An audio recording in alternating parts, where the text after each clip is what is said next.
Hi, Ariel. I have no idea what happened. I planned it for 8 p.m. just like I always do, and something happened and I must have hit the scroll on my mouse and it said 5:25 was when I was going on today. I have no idea why. But if you would let me know if y'all can hear me because I'm still paranoid that you can't, even though I'm pretty sure you can. Hi, Michaela. Hello, Dannon. How are y'all? I assume everything is well. And we've got the doc back finally. He's on here Monday or Tuesday. Aaron Graham, fellow victim of the family court, and weirdly enough, not from Odessa, which is my hometown, but it happened to him in Odessa. He had his cheering taken from him at gunpoint. Hello, toys, coins, games, and all your stuff. I'm just going to start calling you that Grumpy Cat. Hello, Grumpy Cat. How are you? All right, cool. Y'all can hear me. Without further ado, I'm just going to go ahead and bring Aaron in, and we're going to get back to talking what we were talking about the other day. Can you hear me, sir? Yes, sir. Can you hear me? I can. Very well. I don't know how, but I barely managed to get all those things. I think I've got them in there in the slides. I made them as big as I could possibly get. Cool. That's a downside of stuff like this sometimes is you're reading fine print, and I just pray to the gods that you can read it because I didn't even have time to look at anything. Oh, you're fine. Yeah, I'm sorry it was so late too. I was doing a bit of work to put it up, so we'll be good though. I think, and we can put the links up to it afterwards as well, just to make sure everybody can. If anybody wants to check our facts, or whatever, they can go back to it. Then that's fine. Okay. Well, I'll tell you what. Well, I was the OGs, my OGs that are here all the time. Hello, Sharon. I would assume they probably saw you the other day, but just kind of give a brief background of what we went over already. Don't have to go over the whole thing. I assume you got settled into wherever it is you're at, Wyoming or wherever. Back in Wyoming, yeah. Gets my mom, my sisters, my nephew, my new nephew. It's pretty cool, actually. Okay. Well, we had last talked. When we got off, you were going over what happened with you. You got to the point where you were at UTPB, University of the Texas, the Permian Basin, employed there as a professor, and your child, about 1 year old at the time, I guess. Yeah, taken at gunpoint. Yeah, 1 year and 2 months. Yes. Okay, and we got to the part where all I remember is you text me later and said there's something I really wanted to. Something was issued, that order that got your child take Mr. What do you call him? Mr. Big? Mr. Baby, yeah. Mr. Baby. Your son, Mr. Baby, was taken, and you said that whatever that order was that Judge Billingsley had signed that made that happen, that emergency order, forgive my ignorance. No, you're fine. That was later rescinded, and you wanted to be sure and bring that up. Last I remember. No, that's very accurate, actually. Especially from a layman's perspective. So what happened was the affidavit, which had the allegations we read on air last time together, right? Which was the basis for the issuing of the writ of attachment, which was the order that Billingsley issued that got Mr. Baby taken from me at many gunpoints. Was so after a whole year and a half of litigation, right? I finally got on March 21st of this year to finally, as a pro se attorney, meaning representing myself as an attorney, present my response to that after a year and a half of being shut out of the court to Judge Billingsley, and present counter evidence to the claims in that affidavit that was presented on October 30th of 2020. So this was March 21st of 2022. I got to finally give my other side to that. And after hearing the other side to that and seeing the documentary evidence I provided, which was, for example, like the dates and times she claimed that I was brandishing a weapon in front of the children, right? Or whatever the claim was, I have evidence time-stamped that I was actually in class teaching students about Alexander Solzhenitsyn's Russian literary works or something to that effect. And so the thing about the March 21st hearing from this year is that Judge Billingsby rightly struck from the record all of the claims in that affidavit, as well as the claims that were based upon that, that were part of the initial petition for divorce. Do judges give reasons for that, or are you ever privy to that kind of information? So the reasons why she made it in the first place, and or gladly revoked it or got rid of it. I mean, so the reason is after the judge so just to backtrack for a second, right? When we talked before, right, the entire writ of attachment as well as the affidavit that was given to that, right, is an ex parte motion. Right. Where just her lawyer or just your ex's lawyer. Her lawyer, my ex's lawyer, and that's it. I'm not in the court. My lawyer's not in the court. Neither myself nor my lawyer are informed about that. And it just so happened it was Gavin Norris. Happened. Okay. Okay. Gotcha. Yes, sir.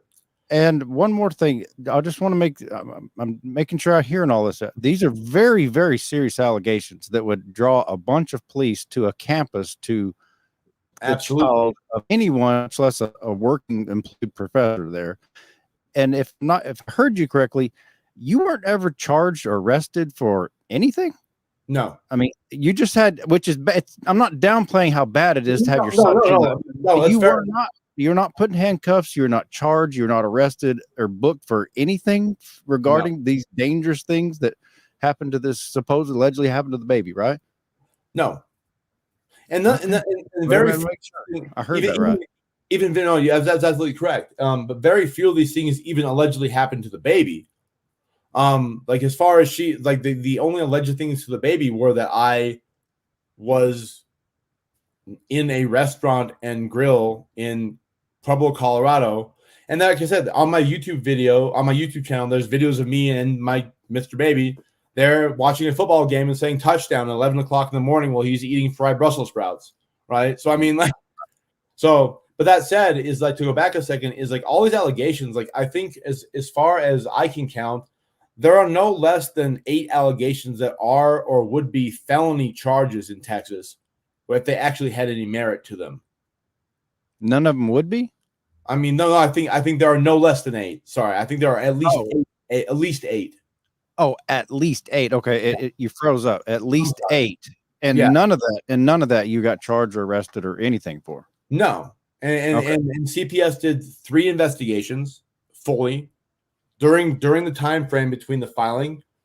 I took numerous drug tests, which all came back negative during that period, and then somehow on December the 8th, even in spite of all that, which the court was privy to because the court has access to all CPS filings and documentation, she still issued the order, Billingsby, that is, she being Billingsby, the order to have Mr. Baby taken. And then, so that's what happened on December 8th, 2020.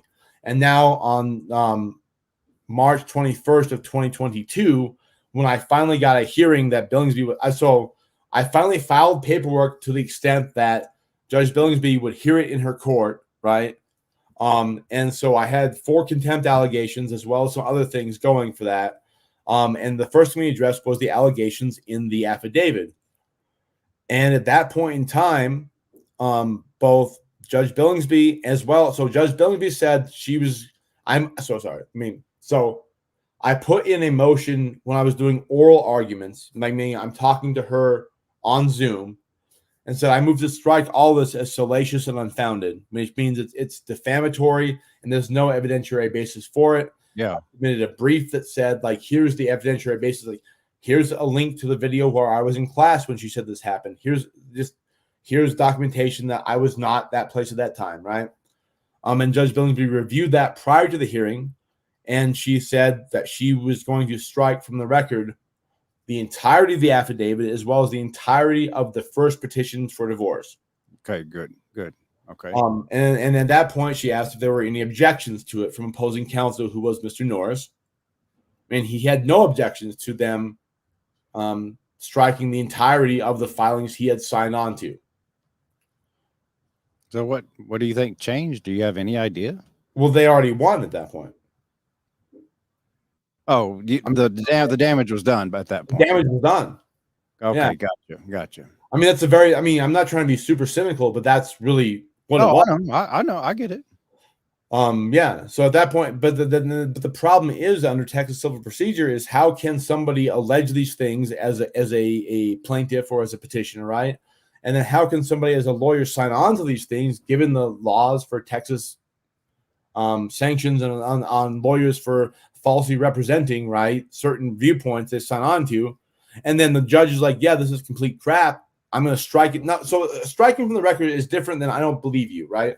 So if you say I don't believe your argument, I don't think you're right, then that's a different thing than saying this was written in the record. The court reporter had this in the record. I'm going to go back and strike it. I'm going to take it as if it was never appeared in my court. And any jury or supposedly, if we live in an objective world, myself will never consider that in any future court filings. That's what striking it means. It's like the court tries to put itself in a position as if those false words were never put into the court. So on the good side, it makes you not look horrible, but on the bad side, if you wanted to do something about the damage already done, there's nothing you can do about it? Absolutely. Oh. That's the catch-22. Absolutely. Oh, I see. So like, oh yeah. So I mean, to put it in layman's terms, the judge says, oh yeah, that was total crap. That was completely unfounded. Oh, yeah, that sounds crazy. You're waving a gun around and did war crimes and have no. That was investigated. That's totally wrong. Like that's completely crazy. So we're gonna get that. We're gonna put that out of the case. A year and a half after they've already taken my children, I haven't seen them for a year and a half on that same basis. That's the problem. So where do you go from here? What can you do? Is that entirely the point of being on here to just? I mean, it's part of the point, I suppose. I mean, but part of the point is just to point out how screwed up the system is that and the whole thing too is like the ex parte hearings, the fact that the motion for the writ of attachment, which is called an extraordinary writ under Texas law, which means there has to be superseding immediate egregious consequences for not passing it, right? Was passed. Like Billingsby, and it was, as we went through last time, was passed a month after, or signed a month after it actually was submitted to her. So the problem is, like, at that point in time, and then Billingsby goes back, or the court, not Billingsby, a court in general can go back then and say, you know, when we did that extraordinary writ and went crazy on these allegations that we now have proof were completely salacious and fallacious and not accurate at all, yeah, we'll strike that out. But that we agree that was crap. But you haven't seen your son in a year and a half now. Were you able to bring that up? I tried to, and they're like, "Yeah, that's good. It's stricken now." And now I'm like, "It's stricken. So now what?" And they're like, "Well, that's just stricken. So that never happened." I'm like, "But it happened because I don't see my son." Right. So, and so then I can file further motions to adjust that, which I have done, and then that's the next step of the little saga here. Okay, so once it was struck from the record, then your time for that hearing back in March of this year, that was it? That was over? You couldn't speak, or that was what I got. Yep. Do you have any idea where your children are at the moment? No, actually. Not an address? No. I know. So that's thank you for that. That's part of the articulated agreement, which is part of the files I uploaded. Right, the agreement we reached was that I would know where they are at all times, as well as beginning in May of this year would begin in-person visitation again under the terms at a supervised visitation center. Because which was originally the one there in Odessa, Midland, yes, but now, first or whatever. Yes. But now it's so the terms of the agreement specifically say at a supervised visitation center in the county of Washington State nearest to her residence. Had she moved to Florida, would it have said the county nearest her residence in Florida? Or no, it would say are you expected to like chase her no matter where she moves? Is what I'm getting at. That's what that is the expectation, yes.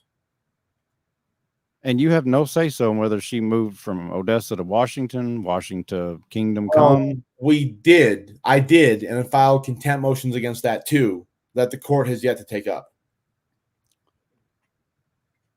Are they just So, behind, or do you have, what are your thoughts? I'm just not a friend of the court. So I filed contempt once I got proof that she was okay. So to take a step back, is in the agreement for the divorce, right, which I signed in November of last year, which was giving me the rights to see my children in whatever county in Washington she lives in. And this is the obligation which is upon her to provide the county and the address of where she lives, right? So I could then set it up and pay for the money to have the people at the child care center or whatever do everything so I could see my kids, right? And I did that. She never provided the address, and she still has yet to. And now we're now 3 months behind that, even. So, and this is after the whole Odessa thing was scrubbed. So now we're looking at Seattle, or a county near Seattle, or in the state of Washington. We don't have that address yet, and her lawyer was required by a court order to provide that address to me so I can make necessary booking and accommodations as of November 28th of 2021. I still have yet to receive any address about anything and related to that. You never even got the orders for back when y'all were still in Midland, right? When you went to go sign up with Kids First or whatever it's called.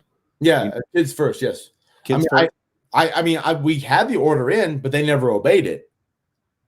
Well, I remember you saying something to the fact that Gavin Norris, her attorney, had not done what they was the winning the winning side, and your attorney that you're indebted to that you still indebted to just kind of did a favor and just went ahead and written them in, and 6 months later, like in March or something. Let me clarify that. Actually, yes. So we did. That's right. So and this was the temporary order, right, which was issued on January 21st of 2021, right, which had the provisions for Kids First in Odessa, Midland, that I could see my kids.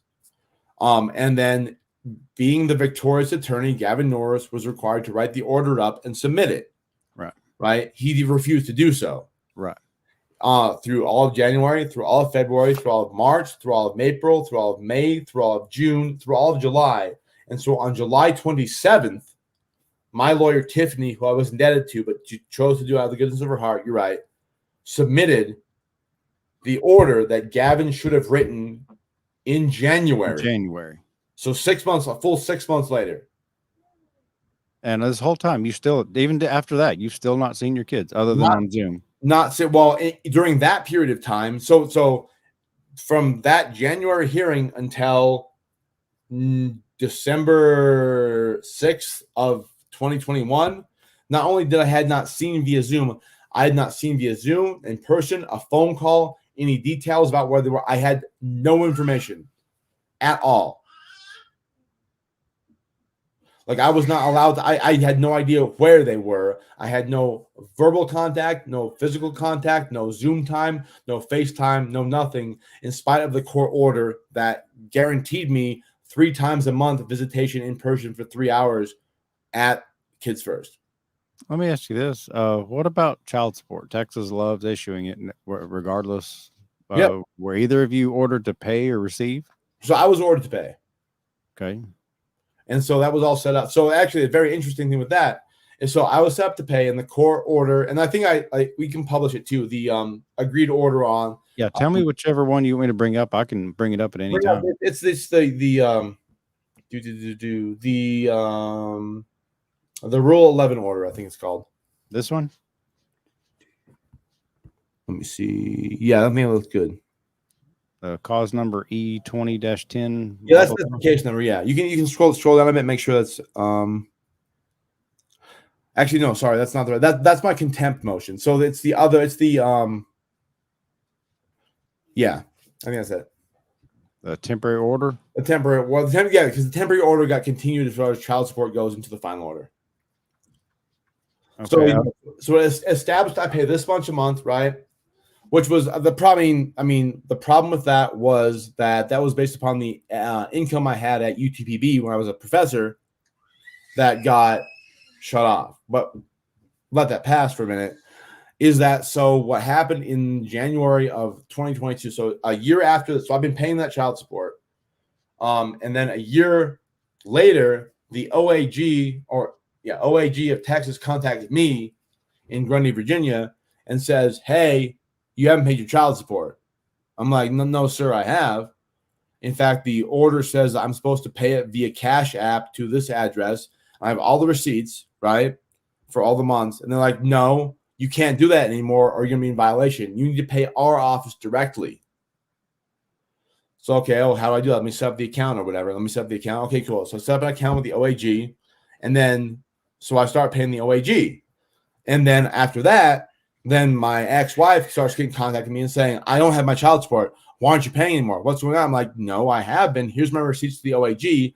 The OAG said not only did the OAG tell me that I need to pay them instead of her directly, but the OAG still has on the books all the child support payments that I paid her for the year and a half as still back child support. So basically everything I paid her as per the terms that she actually received and acknowledged receipt of, and I have receipt of, and have submitted that to the OAG's office, right? The OAG says, no, doesn't count. Well, now that's actually not surprising. I've always known that about the Texas Attorney General, is if you don't go through their system, then you don't get credit for it. Was Right. it actually in your decree, a signed order that you'd pay via Cash App? Yes, it was. It was part of the signed decree was pay via Cash App to this specific address, the specific amount on the specific day. Well, did y'all agree to that outside of a court order? Or? No, Billingsby signed that order into law on the March 24th hearing. So y'all came to that agreement in a Zoom meeting? In a Zoom meeting, yes. That it would be paid via Cash App? Yep. That is the strangest thing I've never heard of anyone like that. Anyone. Well, so the whole thing is like Norris is like, oh, so Norris and I had a conversation on the phone before that, which this is recorded as well. I can pull up as long as I'm not going to get arrested for putting it up online. We'll figure that out. You might get a veiled threat for right. Two-party consent, blah blah blah, third-degree felony recording or something. But so we'll cross our T's and dot our I's with that later, I guess. But but during a meeting when we talked, because he and I conversed about the whole agreement.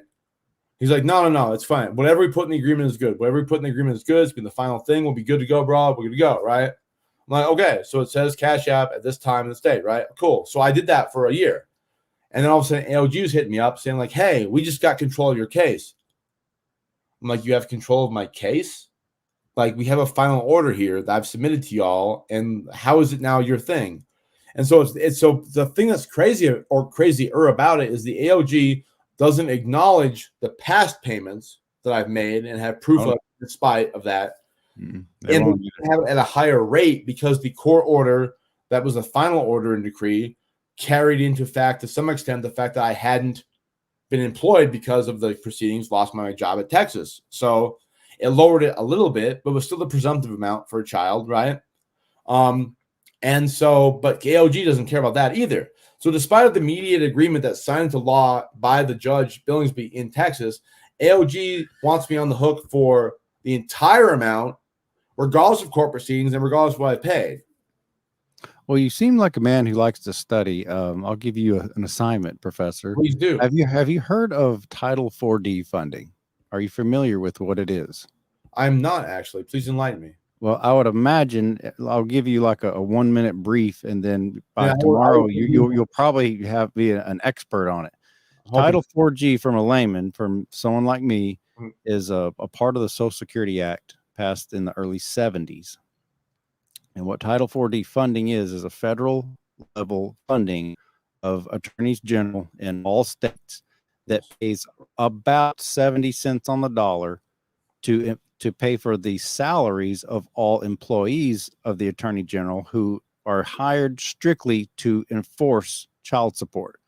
So basically, the more people they hire, they get most of their salaries paid, the AG's office, to press to go through your money you're sending to your own ex-wife via Cash App.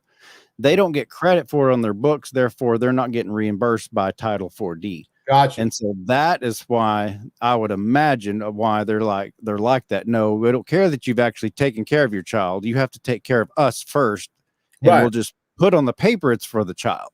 Right, yeah, you got to take care of, you got to rub Uncle Sam first before he does anything else.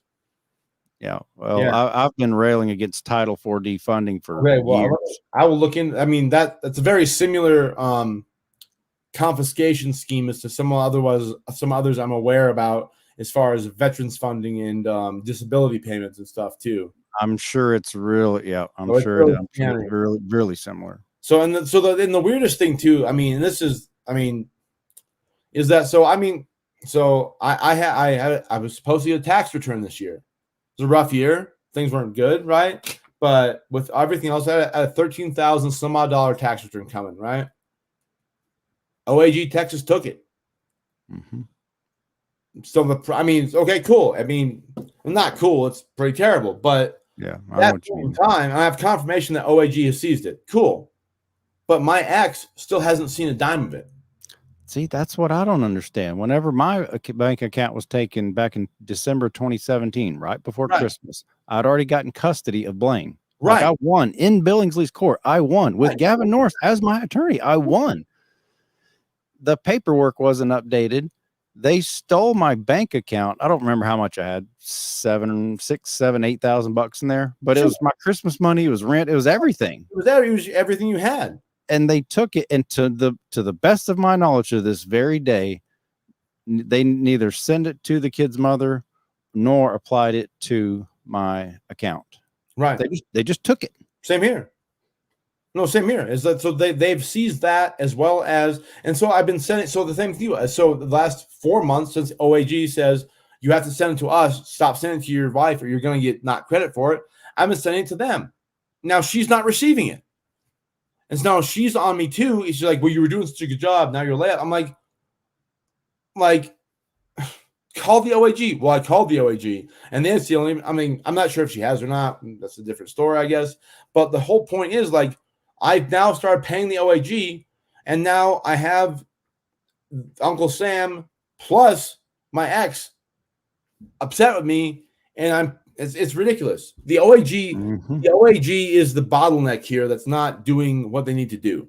Gee, where have we heard this before? Man, golly. Golly. Gomer Pyle. What's guys from Barney File? Golly bummer. Gee, Wally, where have we heard this one before? Ken Paxton's office is a sham, and it has been for years and years and years. Absolutely. I'm just glad to find someone who's got the balls enough to get on here and just say the same thing exactly how it is. It's a sham. It's a fleecing. It's a shakedown. It is, and that's not the best interest of their children for them to take your money and not even give it to them. The children, not even to the children. I mean, not even. And we all know there are problems with, like, okay, give the money to the ex-wife, and she might go buy herself some new shoes, and maybe the kids look at a sucker or whatever. But it's not even that level. Like, she has not gotten a dime of it, though it's been taken forcibly through confiscation from my income taxes, from my paychecks, from my veterans benefits. It's been taken by the OAG, and she doesn't even have it. And she doesn't have it. They have it. Where is it? I don't know.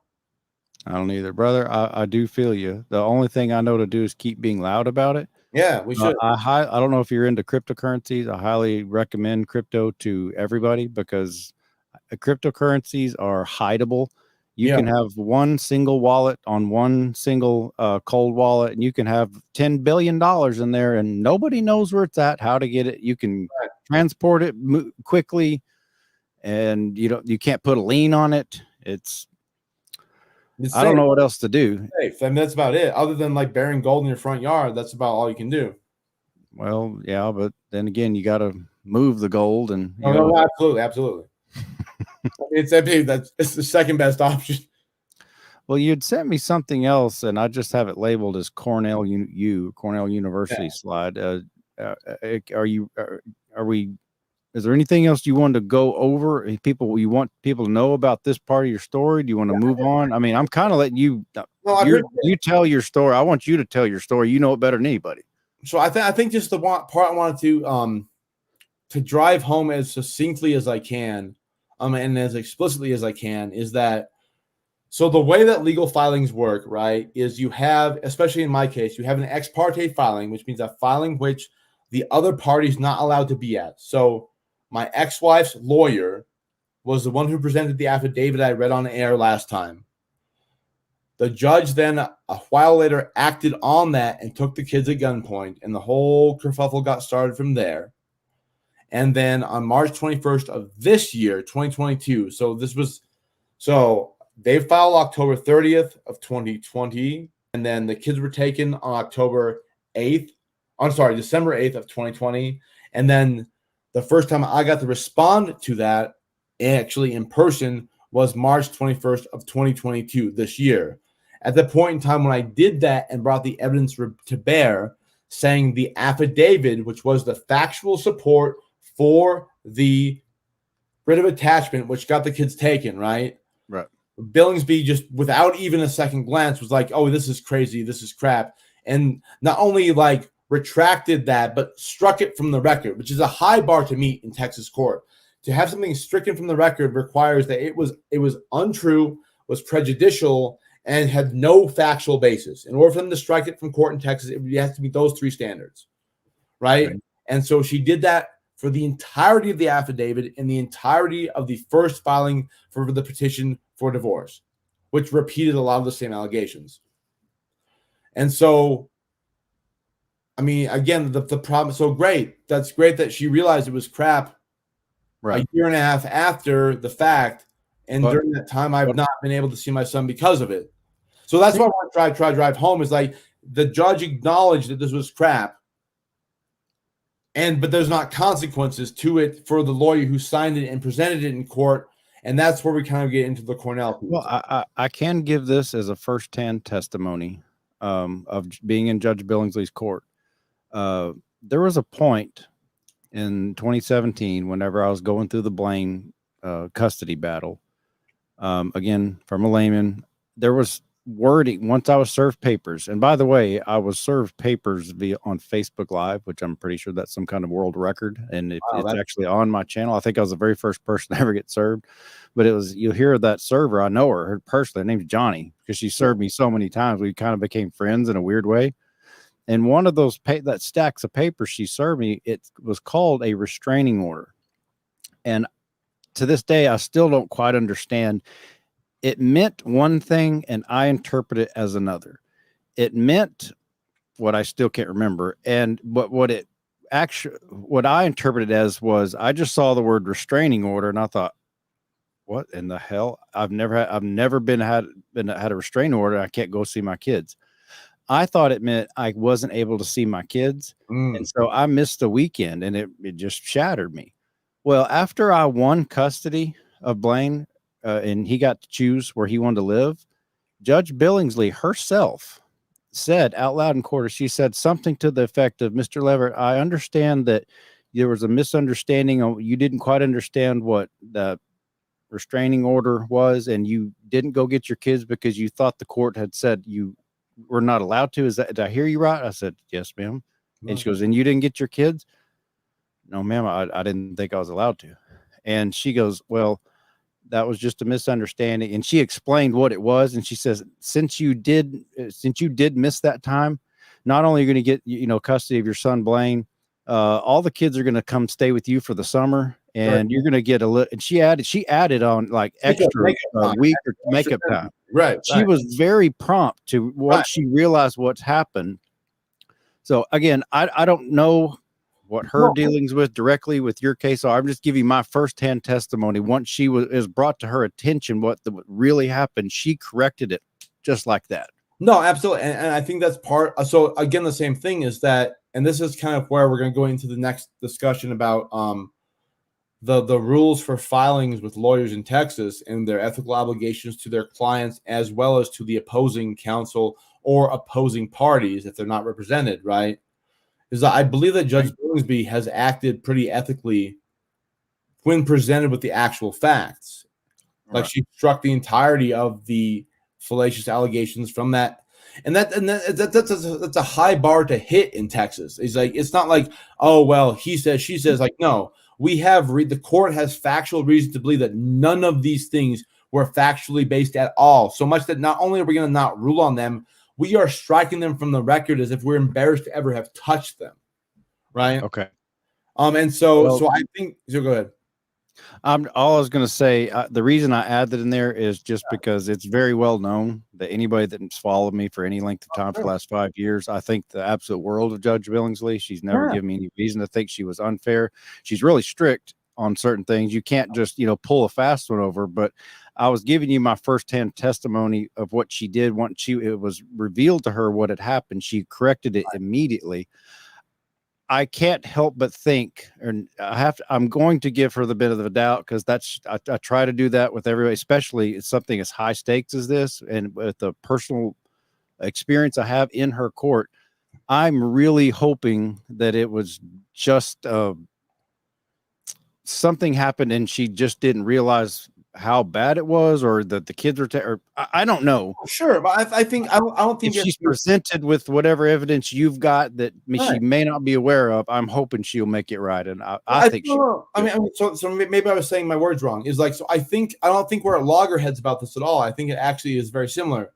Is that the first time that I got to present her with the actual evidence about things was when she struck it from the record.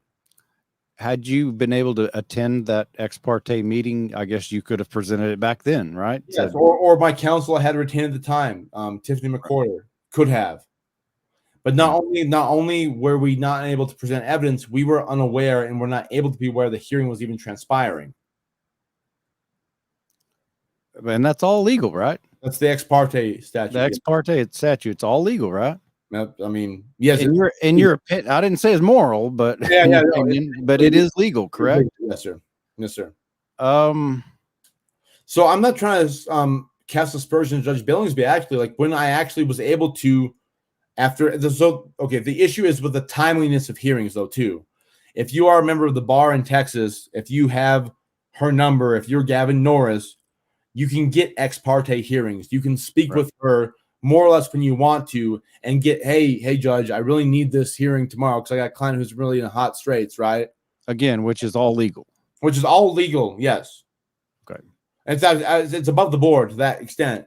But me, I'm filing into court from out of state on the e-docket thing and trying to call Michelle Kahn, who's their court scheduler, and call the clerk of court. I'm like, hey, this is filed. I know it's right because I crossed my T's, dotted my I's. This is a good filing. When can I get a court hearing for this? Because I'm being denied visitation. I've been denied visitation for 8 months. I haven't seen my son in 8 months. What can I do to get this contempt motion on to make sure the temporary order is actually enforced?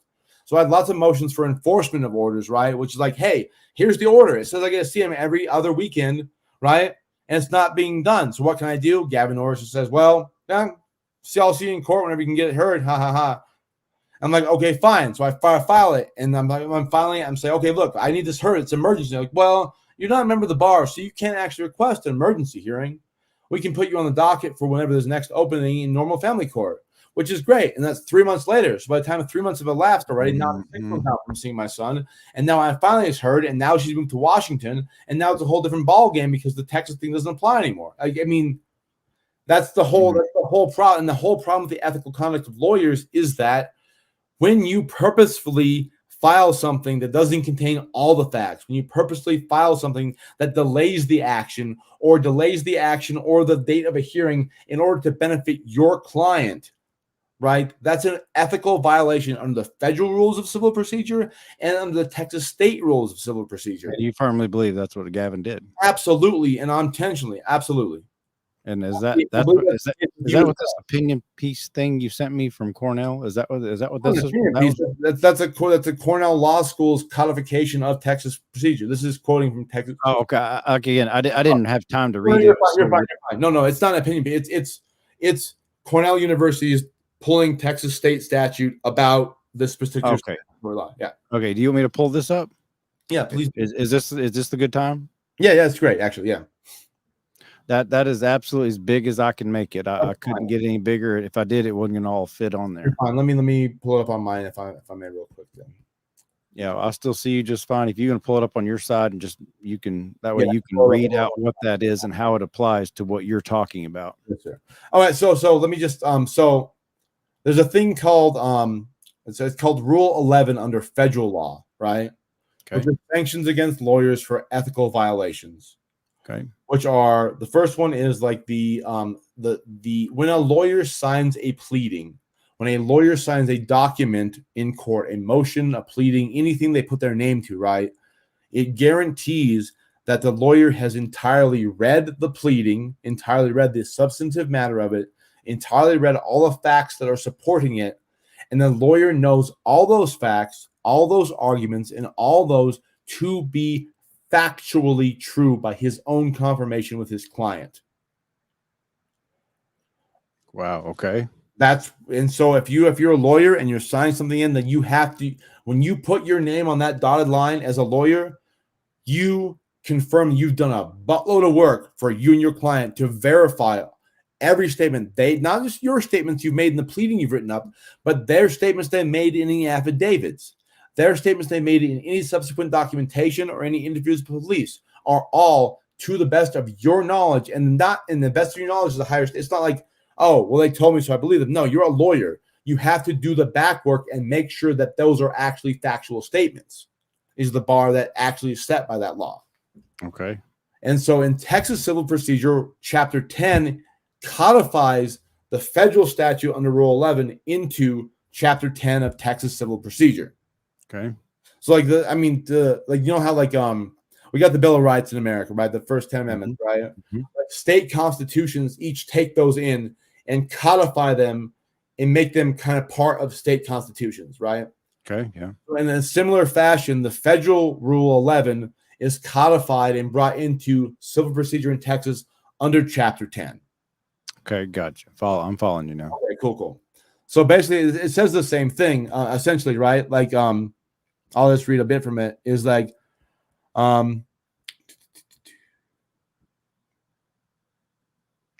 it basically, yeah. So an attorney who files any under Chapter 10 of the Texas Civil Procedure and the Remedies Code allows a trial court to sanction an attorney or a party who filing motions or pleadings that lack a reasonable basis in fact or law. It cites some case law right there. So Lowe versus Henry, but that's the citation and legal thing, right? As well as Texas Code 10001-TAC 05. And basically says that any violation or sanction of Chapter 10 may include the ordering of a party to pay the reasonable attorney fees incurred on the party because of filing of a frivolous pleading or unlawful signing, right? So just again, that's legalese still, right? A little bit, yeah, a lot of it. Not a lot of it, yeah. Sorry, what that's saying okay. is that Chapter 10 of Texas Civil Procedures and Codes and Remedies codifies Rule 11, which says that if a lawyer violates the rule for the signing of a signing of a document, meaning that if there is anything in the signing that is factually untrue, that the lawyer has not verified doing due diligence to the best of their ability that is actually true, or if they have initiated the filing in a malicious manner to either have the opposing party or counsel pay more money, to delay the hearing, to make things drag on longer than necessary, or to mislead the judge or the jurisdiction in any way, shape, or form, then they have improperly signed any filing that contains those informations.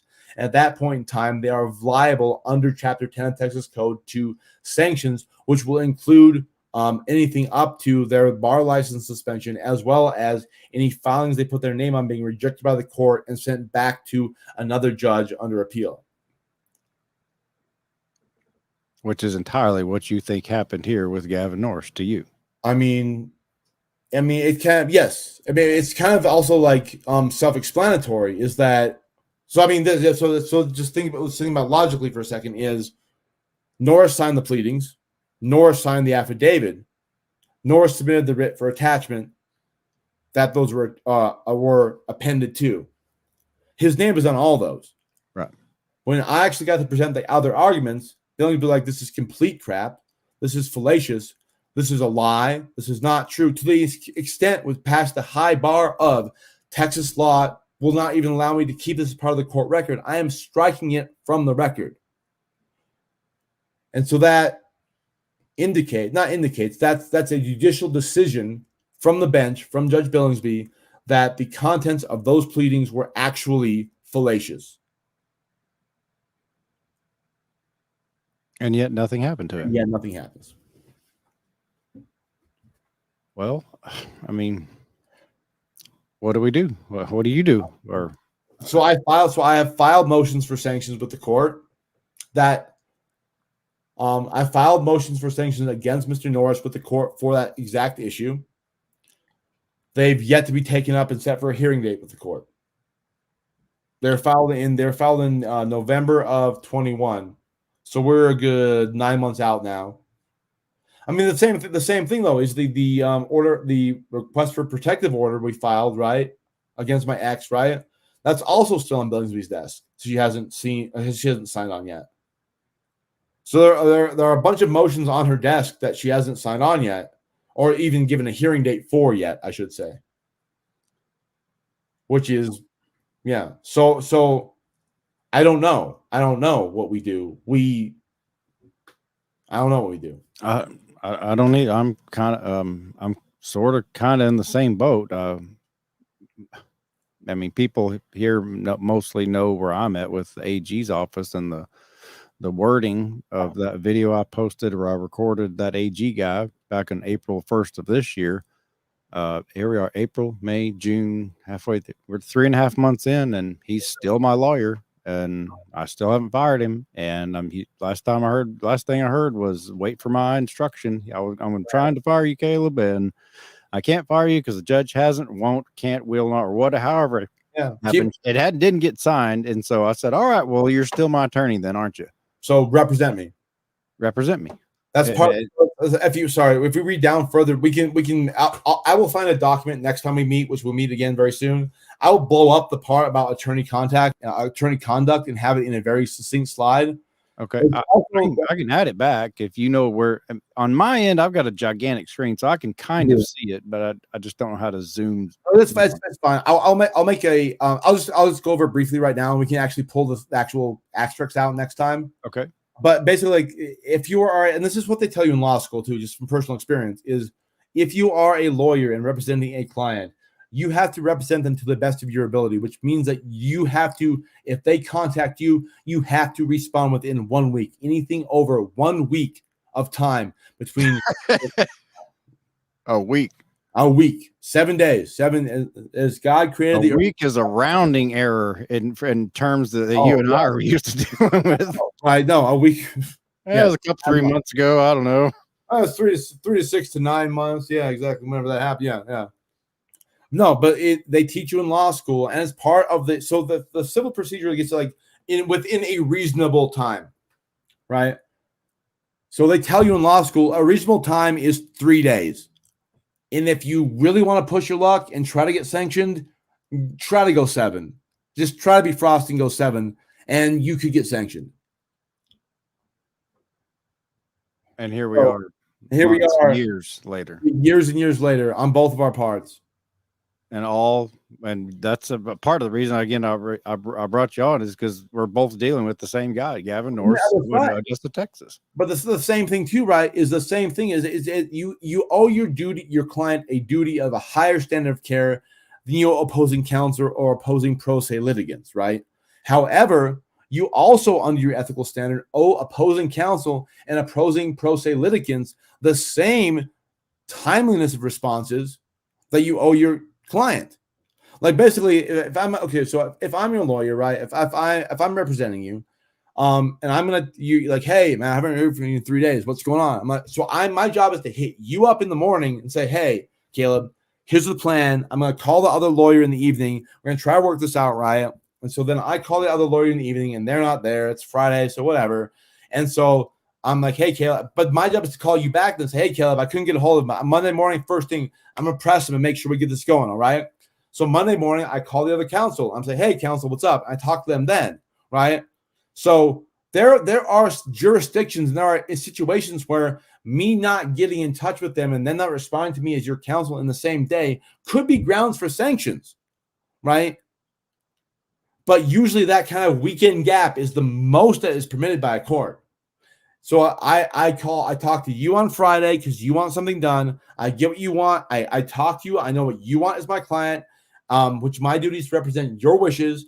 I then go ahead and call the opposing counsel and say, here's what he wants. Here's what we're trying to do. I don't hear back from them. Well, crap, it's a weekend. Okay. Monday, I finally get in touch with them, hear back from them, and then go back to you. Like, that is my duty as a lawyer, is that timeline.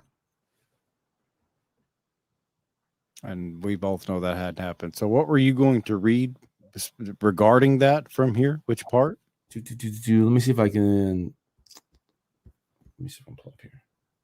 Sorry, I'm trying to get my own one up again. Yeah. Is it?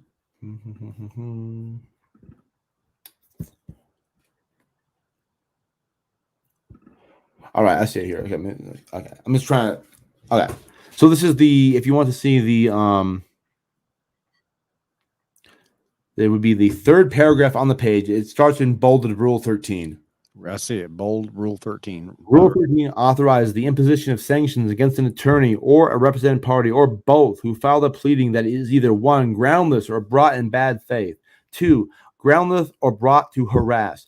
Texas Rule Civil Procedure 13, see also Russell versus Paquette citation, which defines groundless as, quote, having no basis in law or fact and not warranted by good faith argument or for the extension, modification, or reversal of existing law.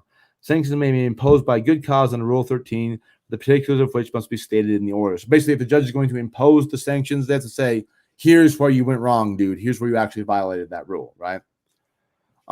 Similarly, towards sanctions under Chapter 10, it must be shown that 1, the pleading or motion was brought for an improper purpose, right? Which means that there's no an improper purpose means that, like, basically it was a lie. Like I brought a motion for a restraining order against you to stop you from seeing your kids, even though that's not the proper purpose of a restraining order. That's an ancillary thing that happens if I bring that motion, right? Yeah, so if I say, for example, if I'm your ex-wife, right, and I say, hey, I want a restraining order against him because I'm worried about him throwing a Coke bottle at me or something, right? And the judge grants that, but that has nothing to do with your kids. And the judge extends that to the kids, right? Like the whole issue of custody or of transference of custody or visitation, right, is not related to the restraining order that was requested. So it would be an improper purpose for filing that restraining order. Okay. So yeah. 2, there were no grounds for the legal arguments advanced, i.e., like there's not a factual predicate to indicate the claims of the arguments actually existed, right? Or 3, the factual allegations or denial lacked evidentiary support, i.e., you making stuff up. And that goes on to, yeah. So it specifies the aim and imposition of sanctions for the filing of frivolous or groundless pleadings are to deter the repetition of the conduct and or comparable conduct by others simply situated, which means that if somebody comes into court being crazy as hell and says, oh, this guy does meth and kills orphans in war crimes in Saudi Arabia and Iraq, and he like drinks baby's blood and writes terrible books or whatever, right? And the judge grants somebody, let's just hypothetically say, the custody of their children under gunpoint under those allegations, right? It's the court's job to step in, is what that paragraph says, and make sure any lawyer who would ever put that kind of salacious allegation into play is punished and disbarred, so that no lawyer would be tempted to use the same script to try to do it again in the future. By golly, I say you try to make that happen. That'd help me. That'd make me happy. I mean, by the grace of God, that would happen someday. But that's, yeah, it'd be nice to see justice, but that doesn't bring your kids back, and that doesn't update my files, and it doesn't make up for the bullshit every single waking morning. I have to wake up knowing that someone's probably coming after me again. There's probably another warrant or a warrant out for my arrest again. Absolutely. There's probably something, being seized, leaned, garnished again for the last 5 years. Yeah. Like, how do we fix that? How do we get repaid for that? How do you put a price tag on that? You can't, man. I mean, that's the whole thing. Is like the same thing is like in a litigation. Okay, let's say you have, I'm not trying to be morbid at all, but say that somebody in the foster care system, right? Your child got put in the foster care system and that was wrongly done. This is the litigation out of North Carolina very recently. I would point people to as well in the Boone County, North Carolina DFS, just if anybody's interested in looking at that. So they make a fake legal document and take your kid away from you that you shouldn't, that was a fake legal document, and the kid dies in foster care. How much is that kid worth? Exactly. Right? There's no how much. It's the same thing too. From like, I mean, just to be a little bit vulnerable and whiny for a minute, if I may. You may. Is man, my son and I, we had an old air mattress that was like all like the like the little cells in it were all blown out because it was old. So it was like a giant blob of like just like plastic. And we do obstacle courses around my freaking my apartment every day. He had my chair, climb the chair, slide down it, boom, do it, go up, run around, jump on his little rocking horse, hop off the rocking horse, climb up the thing, slide down the thing. I mean, it was amazing, and it was the best. It was the best time of my life with that little boy. And then the next like 2 days later, he or even okay, a funny story too. So you know UTBB, right? Mm-hmm. You know the duck pond. Oh yeah. So I had birthday parties when I was in elementary school at that duck pond. We had his birthday party there too. Mm-hmm.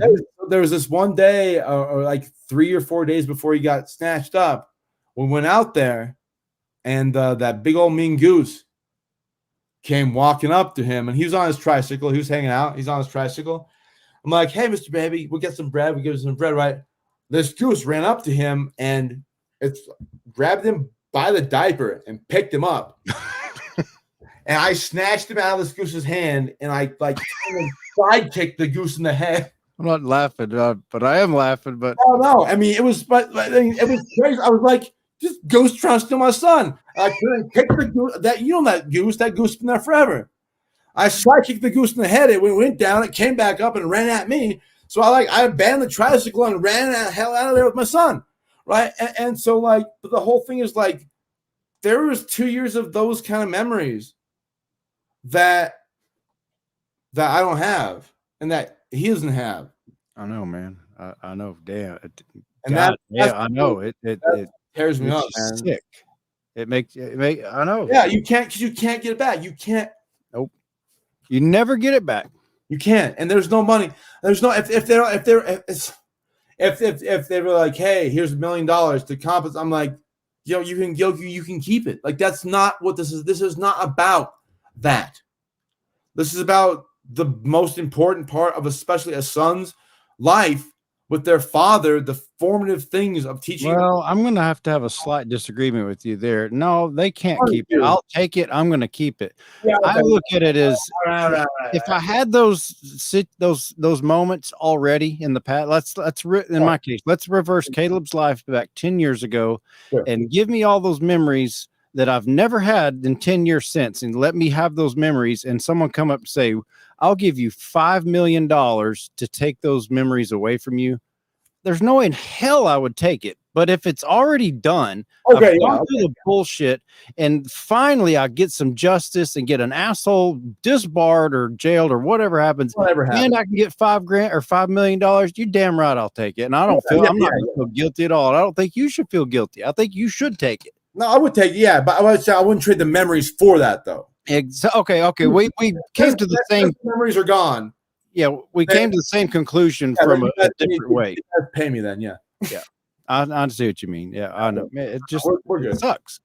No, it's terrible, and it's like, and no, it's terrible. And the thing that so sucks too is like, I mean, and this was just how it happened in my life, right? Is like those memories at that point in time, because it was crazy, because like the whole thing happened, right? And so it was just me and my son alone, right? We're very formative. Like they were great. We learned how to do all the things. And so for 3 months we did all the things. And the fighting gooses, freaking tricycling around, me carrying him to class with me, and like lecturing with all the students around, and like he got accustomed to that, and it was really great. And then nothing, and then not even seeing him for over a year, and not even talking to him and knowing how safe he was or not for a year. I can see someone like you someday writing a book called The Goose That Stole Mr. Baby, with all kinds of allegories and stories. And I could see someone like you having the mind and the experience. I might get on that. To put something like that together, and I hope you do. I do too. We'll be on that. I'll talk to R&D. We'll get on that. Okay. Well, So I think for we're, today, we're an hour into this. I can stay long as you want to go. If you've got something else you want to add, or where you go next, or is there something else you want to clarify that you might have not quite got to last time? I know how it is having a big long story like this and trying to tell it in 1 hour. It's impossible to tell it accurately. I think. I mean, if I about this hour, I think I mostly was doing a good job of clarifying the stuff I didn't say right the last time. Well, and for the audience, I did text him later. I watched this, like I said I would. I watched my interview with you, that first one a few days ago. I had to go back and rewatch it because, again, you'd think someone like me would know a little more about this than I do, since I'm kind of known as like the family court shit on the family court guy. Yeah. But I don't understand. I don't have that kind of technical mind. Once I went back and watched it, I heard. I was always listening to you, but I could actually hear what you were saying. And I promise you, I'm going to go back and watch this one. Though I will say, in this one, having me gone back and watched it, this one makes a lot more sense to me. And I was trying to, because I do this thing too, is where all my college career and also the lawyer thing is I was a debater. I did policy debate, and so I'm used to talking real fast. And so I'm trying to this time and going forward as well, like slow down and make sure that everybody, as much as I can, is tracking what I'm saying, as opposed to like talking over. Well, that is the beauty of the internet, is that we can go watch. It's like my Parker movie is about to roll over 44 million views. People constantly telling me they go back and watch it again, and they go watch it again, and then they go watch it again, and you learn from it. So that's the beauty. This will be on the internet forever now. So hey, well, praise God. Or the gods, whichever. The gods, Thor, Odin, whoever you want to, I always have to throw that in there just because I got you. Praise Odin.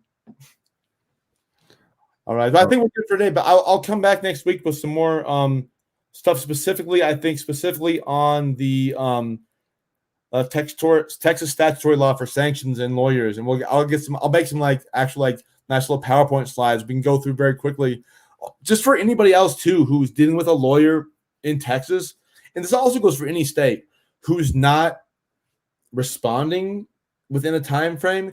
There are bar association regulations as well as state laws and codes of ethics that govern what a reasonable time is.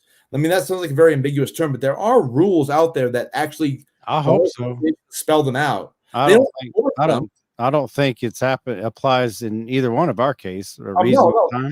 They've been all the words for bodily excremented on that you could possibly say in our cases. Mm-hmm. But there are rules and standards that they're supposed to apply. So I'm just going to try. So maybe next time we meet next week, I will come with a nice little Prezi little slideshow. We can big font. Sure, sounds good. Hey, before I let you go, I've got a very particular hater that's in the comment section that is about 10 or 15 times posted out, "You suck," and I don't know if this person is talking to you or talking to me, but Owen Tierney, we get it. You think one or both of us sucks? Yeah, got it. You're such a hero. I think it means you, because if probably it was grammar, because it'd be y'all if he meant both. Oh, you okay? Yeah, y'all. It's one of us. I don't know which one of us it is. I'll take the prize along with you. I'll take the prize. I'll split it with you. I'll say, hey, hey, bro, you want to come arm wrestle? Why don't we come arm wrestle? You know what I'm saying? All right, man. Well, I'll just catch you sometime next week. Have a really good week, and that's been very, very enlightening. And support Caleb, man. Thank y'all. God bless. Take care. Bye. He is just the neatest guy. I don't know why. I'm just really almost have some non-gay man crush on the guy. He's in his mid-30s and he's got his doctorates, and shit, I got screwed over in family court. I ain't giving up. In fact, I'll just I'll put myself through law school, and that's exactly what he's doing. I mean, that's so cool to me.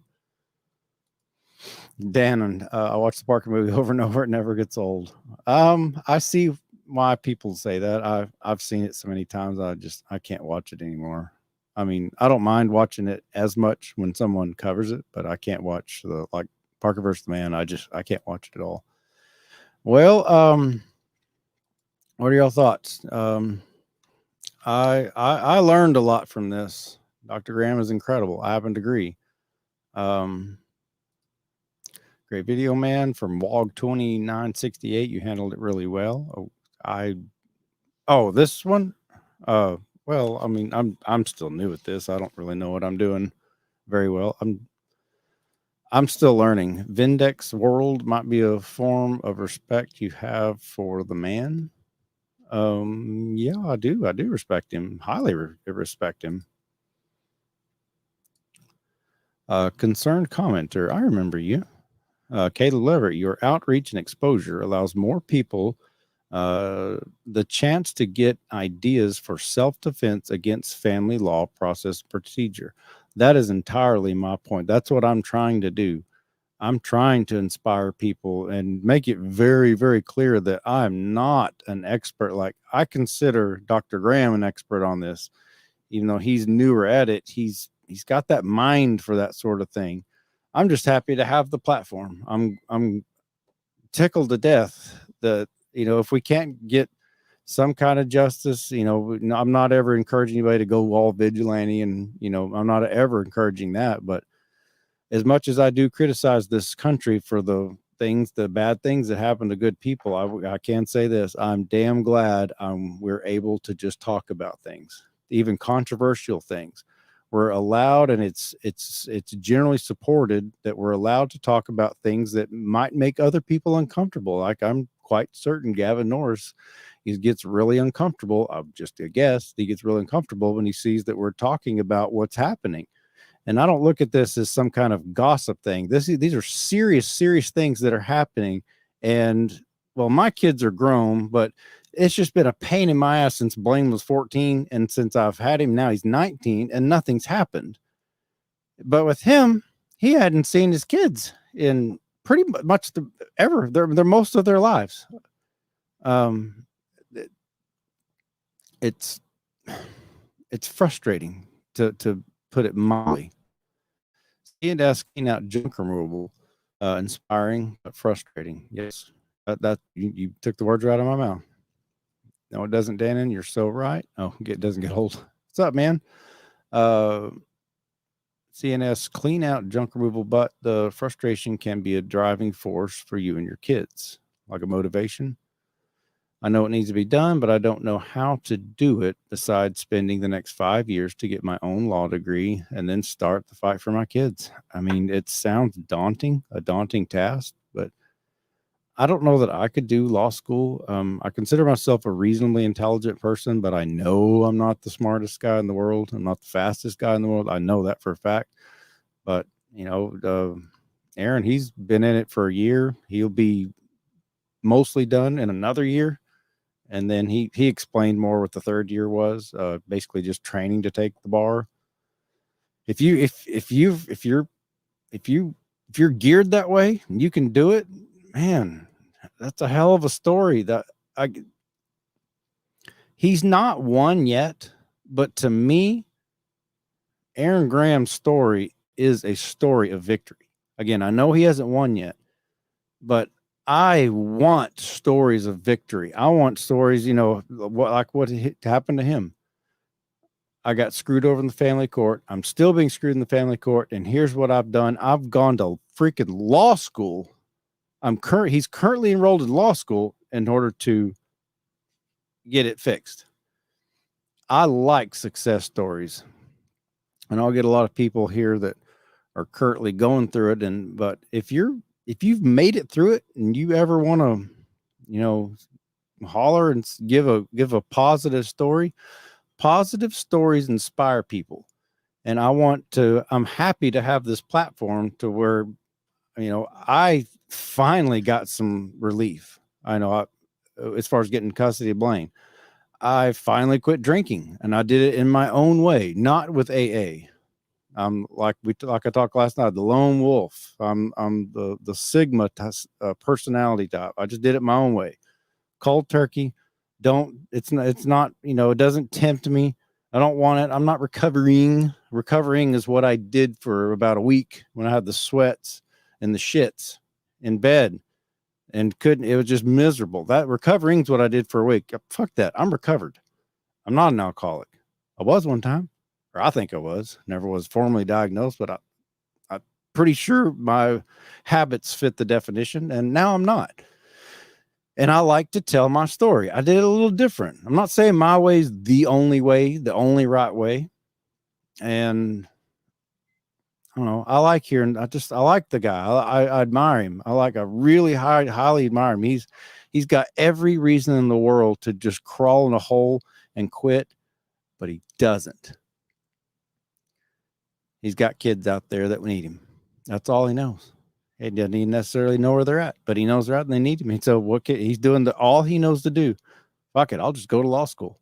Hey, my mom found something online about this Caleb Leverett guy. Okay, cool. I'll get a hold of him and tell him my story. All right. Well, he put me on the show. He's doing more stuff. I just think it's amazing. And I want to hear from you. I want to hear from people when y'all have these victory stories. Tell me about them. You're off, Caleb Leverett from Concern Comment. You offer the opportunity to crowdsource and open source self-help for ourselves against the corrupt, lying liars who lie. I'm trying to. Yeah, that's exactly what I'm trying to do.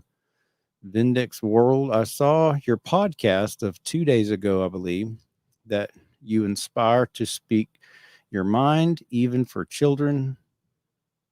Say what you want, but don't use violence. I respect that way of teaching. Yes. I never encourage violence. I never call for violence. Violence is something only for self-defense. You never. It's like the non-aggression principle. The initiation of force is always immoral. If someone initiates it upon you, by all means do whatever you have to do to defend yourself. Who's the person in the thumbnail? I'm trying to remember what thumbnail I used. I don't know. Let me look.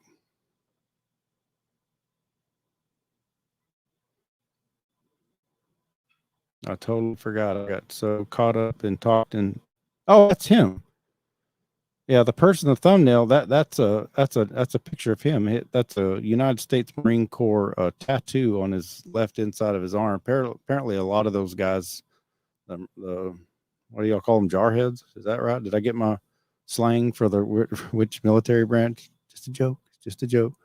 I think that jarheads are if I'm not mistaken, correct me if I'm wrong, that's Marines. So they tattoo USMC right there. That's him. That's an old picture of him.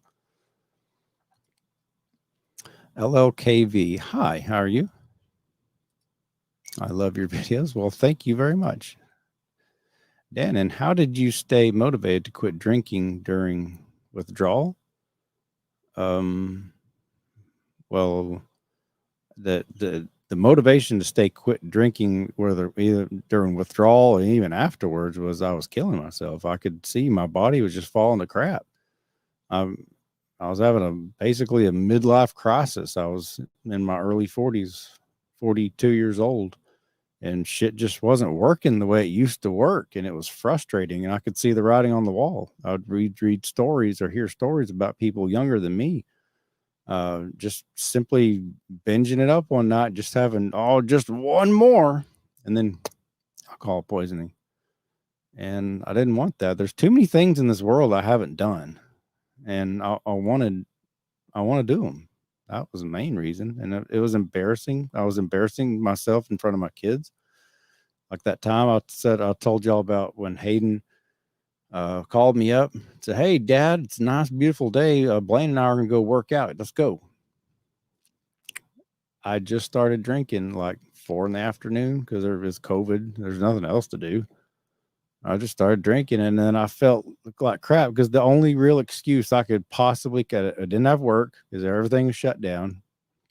There's nothing else going on, but I couldn't drive, and it was humiliating. That was right at the end. I knew at that point this is it. I've got to make a change. So that motivated me. Looks like John Seed. I don't know who that is. How's Parker doing? He's doing well. He's a horse trainer now. I mean, who hasn't seen that video yet? Not sure you're talking about. Did you ever get your son back? Jordan Stevens. I've got 3 sons, and their entire stories, Parker and Blaine's, those as far as custody battles, that's all on my channel. Did I ever give them back? Yeah, I mean, they're grown now. Angela C. I remember you. I remember you had a very strange video called See You on the Other Side or something like that, where you only talked for 2 minutes right before you quit drinking. Was that a relation? No, that was, I do remember that. I think it's still up. I probably need to take it down. There was something going on with She Who Must Not Be Named, and I got a little paranoid, and I don't even remember what it was at this point, but it never came to fruition. I remember going reading the comments. People are saying, "Well, he's given a suicide, blah blah blah." No, I never was. I've never have been suicidal. I mean, I've thought about what it would be like, but I've never been like tempted to, like, at all. Only 16. Well, peace to you too. Freedom Podcast, Coach Gang, Free Agent Lifestyle for Life. We got another one from Coach Greg Adams. That is so cool. He said he wanted to have me on this show. I really look forward to it. I hope I can do that sometime next week. He seems like an interesting person. Stay tuned, Caleb. I'll have one for you soon. Okay. Renee, glad to see you're in a better place. Are you still in contact with your family? I'm in contact with the family that I care to be in contact with, the kids. And I'm not in contact with my parents. I disowned my father about 4.5 years ago and made an ultimatum to my rest of my family. It's either him or me. They chose him. So I hadn't talked to the rest of my family, and I'm okay with that. But it's me and the kids, and life is what it is. Life's funny. It's never what I planned. It's never what I don't think any of us really exactly plan it out. It just shit happens, and what will be will be. And I've learned to just stop worrying about crap. I wish I would have stopped worrying about it a long time ago. I think I should have saved myself a lot of heartache. It's another reason I admire Aaron, is because he's got every reason in the world to be depressed and quit and be bitter and angry and give up and crawl in a hole and die, but he's not. What's he doing? Go and get another degree. I'll go I'll go to law school. I just admire that a lot. Honest 16.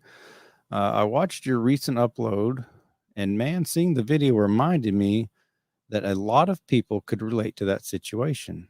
See, I get that a lot. One of the things critics tell me is that has no business, those personal moments, being on the internet. That's between you and him and the mom. That's it. And I tell them it does belong out there because it keeps happening. It wouldn't have 43 million views if nobody could relate to it. I've said that for years. I've read comments on that thing. Hey, Mr. Leverett, I like what you did, because you know what? That happened to me too. That happened to me too. Hey, I went through that. That happened to me too. But you know who never reports on it? The people who are supposed to bring you the news about what's going on, the news. They never report on it. Ever. And so I think it's our duty. We're supposed to record. That's why I tell people all the time, in high conflict situations, whether it's child custody or anything, if you can pull it, if you've got your camera, pull it out. That's your best friend. Report it. Because when people see a camera, they tend to act different. And if they don't, okay, see you on YouTube, bub. Freedom Podcast, you guys saving man's live with each streams. Keep pushing, brother. Well, thanks, man. I'm trying. I'm enjoying it. I'm not done yet, but it's coming. Okay. I'm not sure what you're talking about there. I'm an hour and 20 minutes in, and it is Friday, and I'm looking really forward to being off this weekend. It's gonna be fun. Oh, I must say, I might have to have an emergency podcast with an individual that I'm working with on family court related stuff. It's time is kind of the essence because of courts happening on Monday, and I can't talk about it very much anymore. Hopefully we can get it resolved and we can wait until next week, but who knows? You might see me on here Saturday or Sunday. I don't know. We are the news. Damn right. Yes, sir. Tori, I've been listening while I was working on a project. It's also my weekend with the kids. Mr. Tori's got triplet boys. Renee, I like the alien light in the background. Do you believe in aliens? I want to believe in aliens, but I want to believe in God or gods or goddesses, preferably goddesses, because I'm straight. Just kidding. It's just a joke. I think there's a very good possibility that we are not the only planet with life on it. I think it's kind of arrogant for anyone to think that we are it, to declare we're the only people and there's the only planet that has life. As big as the universe is. I like conspiracy theories. Like maybe we're all in some kind of, we are the project. We're the pets. We are the kitties for the alien owners. I don't know. Who knows? Courts are so dumb. Sometimes, like the time a kid got 6 years in jail for saying stuff on a video game sarcastically. Oh, I've not heard of that. Doesn't surprise me, but I've not heard of that. Angela C. How do you know your liver is okay if you haven't seen a doctor in several years, but you just quit drinking 2 years ago? I guess the same reason I don't really know that I was an alcoholic, because I never got diagnosed for that either. I would imagine I wouldn't be able to, I have back pain, but I've had back pain since the 7th grade when I hurt the damn thing. My skin's not jaundiced. I sleep 6 to 8 hours every night. I've lost 30 pounds because I intentionally changed my diet. I'm not in pain. I don't have nightmares. Everything works just fine. So, I need to go to a doctor, but I'm just fucking broke. Not being ugly. Oh, I didn't think you were. I'm just saying, I don't think it's obviously, I'm at my age at 45. I need to go have a checkup. I'm just broke. I don't have the money right now. The podcast is finally taking off. It's really amazing. Partial credit to, Mr. Palmer and, Bose and, the Coach Gang and the Think Before You Sleep people and all these different YouTubers covering our stuff. My channel's going up. So hopefully, knock on wood, the paychecks will start going up and I can get some relief from this bullshit in the family court with my attorney, Gavin Norris, still not getting my shit updated with the AG's office. I'm really hoping it picks up and I can get some relief. And I love to be able to go to the doctor. I go to the eye doctor. These glasses, well, I have them with me. They're over there. These glasses, y'all see me, old man glasses. I didn't even buy those. They're not prescription. I need prescription, but they're not prescription. They came with the sailboat that I bought. Believe it or not, they're actually, I don't know if they were. Well, if they are prescription, they're not my prescription. I think they're just readers, but they're real heavy duty and they look corny, but they're not exactly right, but they're better than reading without anything. That's what I use to read, because I've stayed mostly broke for the last over a decade. I mean, I've got a little bit of savings in crypto, but I just don't want to spend it on that. I need to go get it done. I just go to the doctors. I just haven't, but hopefully that things are turning around now. David J. Felling, God will never leave you nor forsake you. I doubt that. I think he already has, if he's even real, or she, whichever she is, he is, they are. I don't know. Angela C, he doesn't have jaundice and maybe does detoxing. Yeah, I mean, I don't. This is what I look like. That's all me. That's my color. I got a little bit. I got a little bit of sun today. You can see it turning a little bit there. Lost all my big fat ass gut that I had going on. I actually starting to get the little bit of a 6-pack there. So I think if my kidney or my liver was swollen and messed up, I think I'd know it. I've watched enough Dr. House episodes. I would know. Just joking. You look great, but still have it checked. Yes, ma'am, Angela C. I sure will. Mario Khalil, hey, how are you? Amen. Kayla Leverett, check out liver detoxes online. We had clients lower elevated liver enzymes quickly. I might. I eat a lot of really fresh, raw everything. Very little of what I eat anymore comes out of a can or a package. Occasionally I'll have a can of, beans or something if I want to make some nachos. But even then, I don't eat nachos because I don't eat dairy, because dairy is not exactly good for you. Steak, chicken, broccoli, lots of broccoli, lots of. I eat a shitload of spinach and arugula, both raw and whenever it's mixed into drinks, and then I do cook it sometimes with other things. Lots of tomatoes, onions, peppers, cilantro, and then whatever's in my favorite spices. And that's about all. And I don't drink alcohol. I don't drink anything. I don't drink juice. I drink water.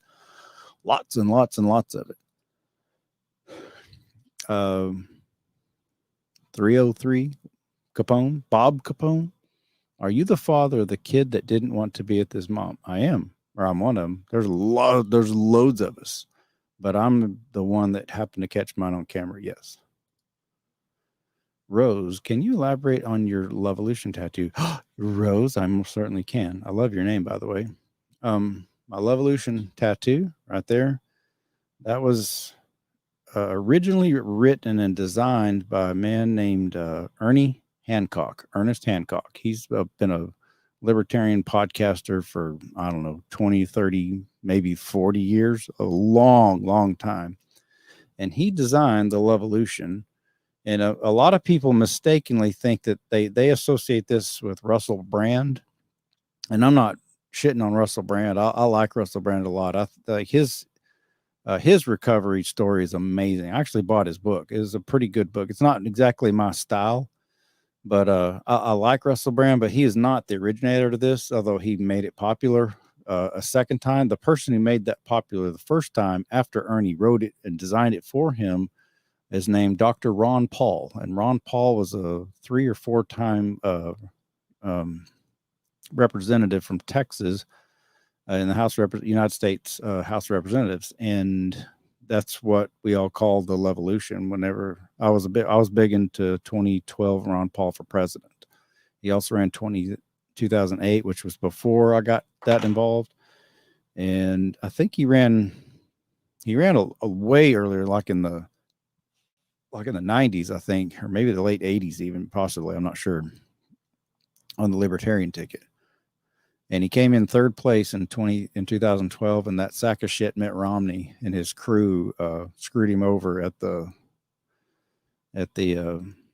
RNC in Tampa, Florida in 2008. I was there. I know I was there. I was at y'all remember that march, as Maine goes, so goes the nation, where the Maine delegates got screwed out of the RNC in 2012. The biggest video on YouTube that covered the people protesting and exiting there, well, it was actually my YouTube video. That was back way before, any of the Parker stuff. Pierce Mayday, how's your son Parker? He's doing well. He's a horse trainer. Rose, and your 6 feet away shirt you sometimes wear, I thought you were anti-jab. Just curious, not judging. That's fine. I like to mock. That was a shirt designed by a guy. He's a designer. He's a clothesline designer, and believe it or not, he was actually personal friends with oh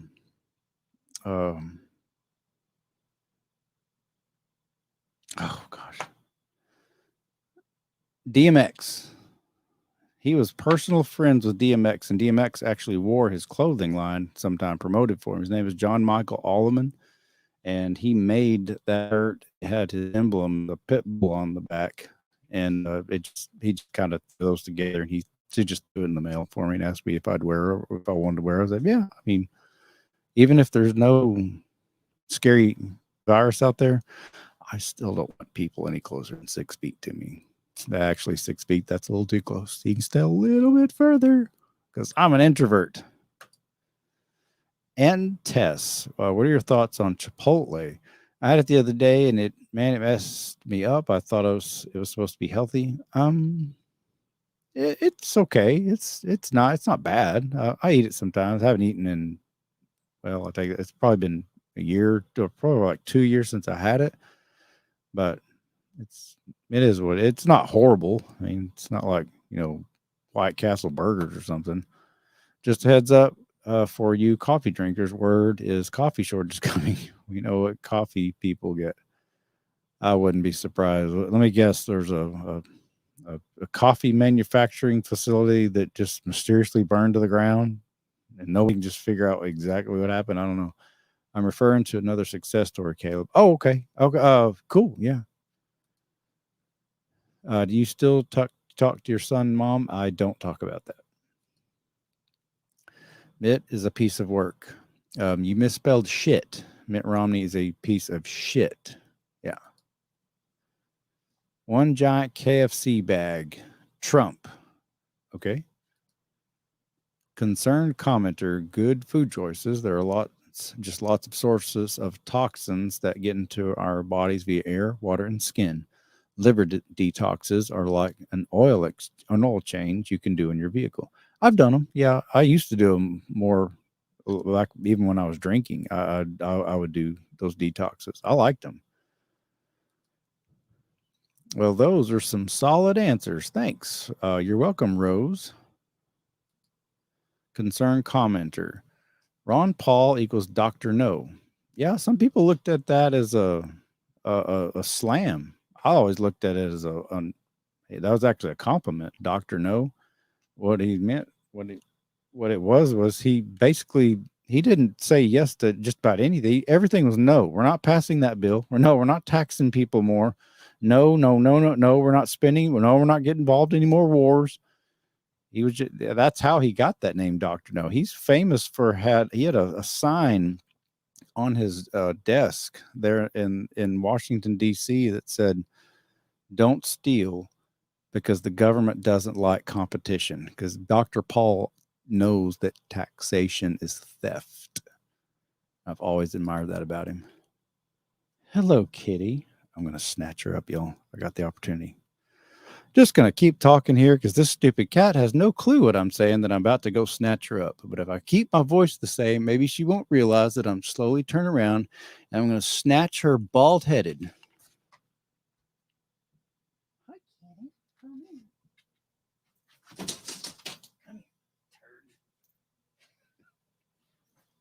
in. Finally got the kitty. Oh no. Well, I can't put my headphones on. She's kind of freaking out just a little. Come here. Come.